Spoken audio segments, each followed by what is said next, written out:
Okay, so we're looking at a reaction here, and this is actually an EMF reaction under non-standard conditions. And our non-standard condition here is that where concentration differentiates from the standard concentration of 1.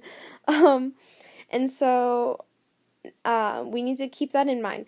And we also should keep in mind what we have and what we're trying to get to. So right now, what we have is a product of a zinc ion, and we're trying to get to a reactant of a silver ion. And that is very important, especially to note the fact which one is a product and which one is a reactant for later on. We also, again, need to keep in mind the standard concentration, which is normally 1. And we're going to use this to help us find the change in the zinc ion from the standard. So what we're going to do is we're going to take 1.14 and we're going to subtract 1 from it, and we're going to get 0.14 for our change. And now what we're going to do is we're going to set the change in the silver ions equal to the change of the zinc ions, and this is molarity, so it's going to be in moles over liter, which is good because that's the units we want for concentration.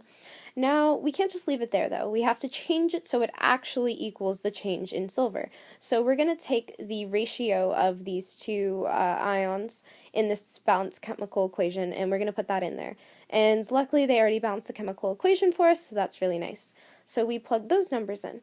And next we're going to cancel out our units to make sure that we get the correct unit that we want. And if you notice, we're going to have moles and liters left over, which is exactly what we need because we're trying to find the molarity of this ion in this case.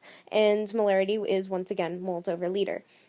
So once we multiply that and get the correct units, we're going to end up with 0.28 for our concentration of silver.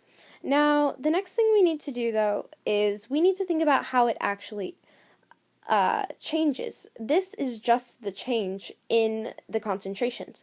We need to find what the concentration actually is. So we're going to see how it changes from the standard. So we're going to put down 1 for our first concentration. And now we have to think whether we need to subtract or we need to add. Well, we know that our silver ion is a reactant. And in a reaction like this, the reactants are going to be decreasing as more product is produced because it's going in a forward direction, which means that we are going to be losing some of our reactants. So we're going to subtract that from the standard, and we're going to end up with 0.72 for our molarity of silver. And that's it. I hope you understand it now.